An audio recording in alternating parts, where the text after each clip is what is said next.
بسم اللہ الرحمن الرحیم الحمدللہ والصلاة والسلام علی رسول اللہ۔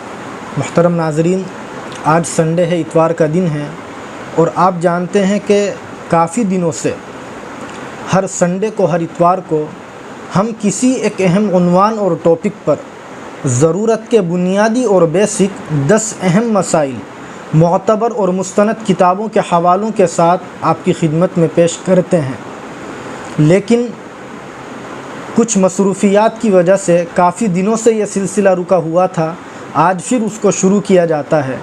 آپ جانتے ہیں کہ آج ماشاءاللہ 11 تاریخ ہے، سنڈے ہے، اور ذی الحجہ کا چاند ہندوستان کے بہت سارے علاقوں میں ابھی آدھا گھنٹہ پہلے نظر آ چکا ہے۔ اس لیے انشاءاللہ 21 جولائی کو، یعنی آنے والی 21 تاریخ کو ہم لوگ انشاءاللہ عید الاضحیٰ منائیں گے، اپنی قربانی کے جانوروں کو قربان کریں گے۔ تو بہتر یہ سمجھا گیا کہ قربانی کے تعلق سے ہم ضرورت کے بنیادی اور بیسک 10 اہم مسائل معتبر اور مستند کتابوں کے حوالوں کے ساتھ آپ کی خدمت میں پیش کریں۔ جیسے قربانی کس مسلمان پر واجب ہوتی ہے، اسی طرح قربانی کے بجائے اگر کوئی مسلمان بجائے اپنا جانور قربان کرنے کے صدقہ کر دے تو کیا یہ اس کی طرف سے کافی ہو جائے گا؟ ایسے ہی قربانی کے کتنے دن ہوتے ہیں، اور ان قربانی کے دنوں میں سب سے افضل اور اعلیٰ درجے کا دن قربانی کے لیے کون سا ہے؟ اسی طرح رات میں اگر کوئی شخص قربانی کا جانور قربان کرتا ہے تو اس کی قربانی ہوگی یا نہیں ہوگی؟ اسی طرح عید کی نماز سے پہلے اگر کوئی قربانی کر لیتا ہے تو اس کی قربانی ہوگی یا نہیں ہوگی؟ ایسے ہی عید کی نماز کے بعد خطبے سے پہلے اگر ہم اپنے جانور کو قربان کر لیں تو قربانی کا کیا حکم ہے؟ اسی طرح شہر کا آدمی اگر دیہات میں جا کر عید کی نماز سے پہلے اپنی قربانی کا جانور ذبح کر دے تو اس کی قربانی کا شرعاً کیا حکم ہوگا؟ اس قسم کے 10 اہم اور ضروری مسائل ہم معتبر کتابوں کے حوالوں کے ساتھ آپ کی خدمت میں پیش کریں گے۔ آپ توجہ کے ساتھ آخر تک اس ویڈیو کو دیکھیں اور ان مسائل کو سنیں، اور ثواب کی نیت سے صدقہ جاریہ سمجھ کر آپ یہ مسائل دوسروں کو بھی بتلائیں تاکہ ہمیں شریعت کی صحیح جانکاری حاصل ہو سکے۔ تو آئیے شروع کرتے ہیں۔ پہلا سوال یہ ہے کہ قربانی کس شخص کے اوپر واجب ہوتی ہے؟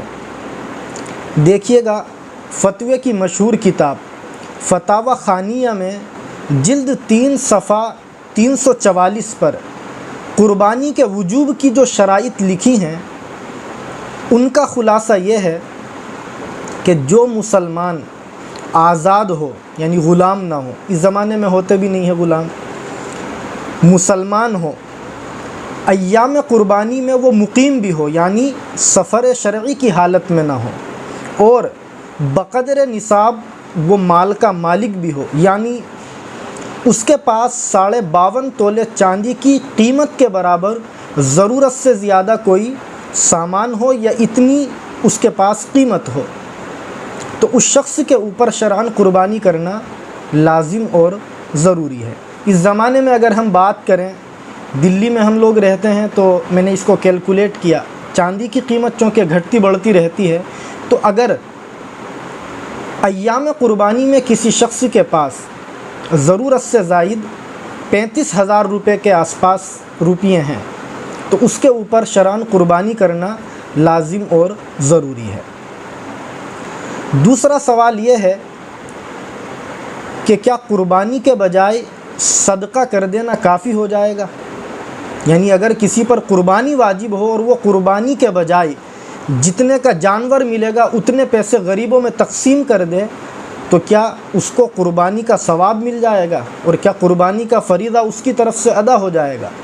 دیکھیے گا، فتاوی ہندیہ میں جلد 5 صفحہ 293 پر اس سلسلے میں صراحتاً یہ فتویٰ لکھا ہے کہ قربانی کے دنوں میں جانور کا ذبح کرنا ہی لازم اور ضروری ہے، جانور کی قیمت صدقہ کر دینا کافی نہیں ہے۔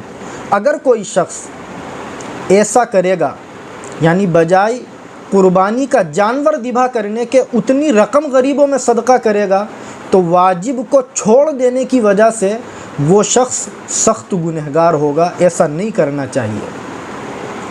تیسرا سوال یہ ہے کہ قربانی کے دن کتنے ہیں؟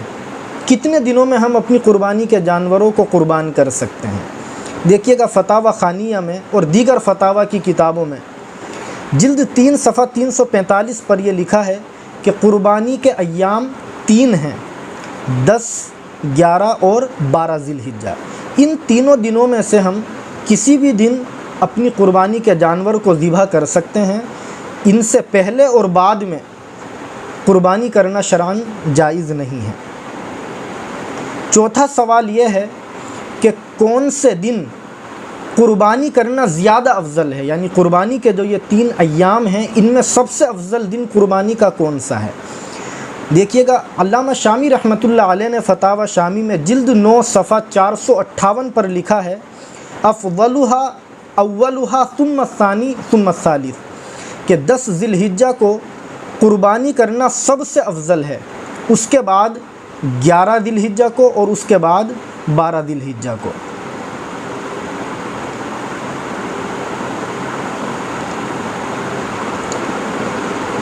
پانچواں سوال یہ ہے کہ رات کو قربانی کرنا درست ہے یا نہیں؟ اگر کوئی شخص رات کے وقت میں اپنے جانور کو ذبح کرتا ہے تو اس کی قربانی کا شرعاً کیا حکم ہے؟ دیکھیے گا علامہ شامی رحمۃ اللہ علیہ نے فتاوی شامی میں جلد 9 صفحہ 463 پر لکھا ہے کہ رات کو اندھیرے میں تاریکی کی وجہ سے قربانی کرنا مکروہ تنزیہی ہے، پسندیدہ نہیں ہے، رات میں قربانی نہیں کرنی چاہیے۔ اور وجہ یہ ہے کہ اندھیرے میں ہو سکتا ہے کہ کچھ گڑبڑی ہو جائے اور شرعی طور پر ہم جانور کو ذبح نہ کر سکے۔ لیکن فقہا نے لکھا ہے کہ اگر کوئی شخص رات میں قربانی کرے اور روشنی وغیرہ کا مکمل اچھے طور پر انتظام کرے تو بھی اس کی قربانی درست ہو جائے گی۔ چھٹا سوال یہ ہے کہ قربانی کا وقت کب شروع ہو جاتا ہے؟ دیکھیے گا اس سلسلے میں بھی علامہ شامی رحمۃ اللہ علیہ نے فتاوی شامی میں ہی جلد 9 صفحہ 460 پر یہ لکھا ہے کہ قربانی کا اصل وقت 10 ذی الحجہ کی صبح صادق سے شروع ہو کر 12 ذی الحجہ کے سورج کے غروب ہونے تک رہتا ہے۔ البتہ جہاں بڑی آبادی کی وجہ سے عید کی نماز ہوتی ہے وہاں نماز عید الاضحیٰ کے بعد ہی قربانی درست ہوگی، عید سے پہلے نہیں ہوگی۔ اور جس چھوٹے گاؤں یا دیہات میں نماز عید پڑھنا جائز نہ ہو تو اس جگہ صبح صادق کے فوراً بعد بھی ہم اپنے جانور کو ذبح کر سکتے ہیں، قربانی درست ہو جائے گی۔ ساتواں سوال یہ ہے کہ عید کی نماز کے بعد خطبے سے پہلے قربانی کرنا کیسا ہے؟ بہت سے لوگ جلد بازی میں خطبہ سنے بغیر آ کر کے جانور کو ذبح کر لیتے ہیں۔ اس سلسلے میں دیکھیے علامہ شامی رحمۃ اللہ علیہ نے فتاوی شامی میں ہی جلد 9 صفحہ 385 پر یہ فتویٰ لکھا ہے کہ اگر کوئی شخص عید کی نماز کے بعد خطبہ سننے سے پہلے اپنے جانور کو ذبح کر لیتا ہے تو اس کی قربانی بھی درست ہو جائے گی، لیکن ایسا کرنا زیادہ اچھی بات نہیں ہے۔ زیادہ بہتر یہی ہے کہ خطبہ سننے کے بعد اپنے جانور کو ہم ذبح کریں۔ 8واں سوال یہ ہے کہ کیا قربانی کے صحیح ہونے کے لیے عیدگاہ پر نماز عید کا ہونا ضروری ہے یا شہر میں کسی بھی مسجد میں نماز عید ہو جانے کے بعد ہم اپنے جانوروں کو قربان کر سکتے ہیں؟ دیکھیے گا فتوے کی مشہور کتاب فتاوی تاتار خانیہ میں جلد 17 صفحہ 419 پر اس سلسلے میں یہ فتویٰ لکھا ہے کہ اگر شہر میں کسی بھی جگہ نماز عید الاضحیٰ ہو گئی ہو تو تمام شہر والوں کا قربانی کرنا درست ہو جائے گا، عیدگاہ میں نماز عید کا ہونا لازم اور ضروری نہیں ہے۔ 9واں سوال یہ ہے کہ جس شہر میں قربانی کی جا رہی ہے اسی شہر میں نماز عید کا ہونا ضروری ہے یا مالک اپنے شہر کی نماز عید کا انتظار کرے گا؟ یعنی اگر کسی شخص نے اپنے شہر کے بجائے دوسرے شہر میں قربانی کا انتظام کیا ہو تو جہاں یہ آدمی رہتا ہے وہاں کی نماز عید کا انتظار کیا جائے گا، یا جہاں جانور ہے وہاں کی نماز عید کے بعد جانور کو ذبح کیا جا سکتا ہے؟ دیکھیے گا، اس سلسلے میں فتاوی ہندیہ میں جلد 5 صفحہ 296 پر یہ فتویٰ لکھا ہے کہ اگر کسی شخص نے اپنے شہر کے بجائے دوسرے شہر میں اپنی قربانی کا انتظام کیا ہو تو اسی شہر میں، یعنی جس جگہ وہ جانور موجود ہے اسی شہر میں نماز عید کے بعد قربانی درست ہو جائے گی، مالک کے شہر میں نماز عید ہوئی ہو یا نہ ہوئی ہو، یعنی وہاں کی نماز عید کا انتظار کرنا لازم اور ضروری نہیں ہے۔ 10واں اور آخری سوال یہ ہے کہ شہر میں رہنے والے کا کسی گاؤں یا دیہات میں عید کی نماز سے پہلے قربانی کرنا شرعاً جائز ہے یا نہیں ہے؟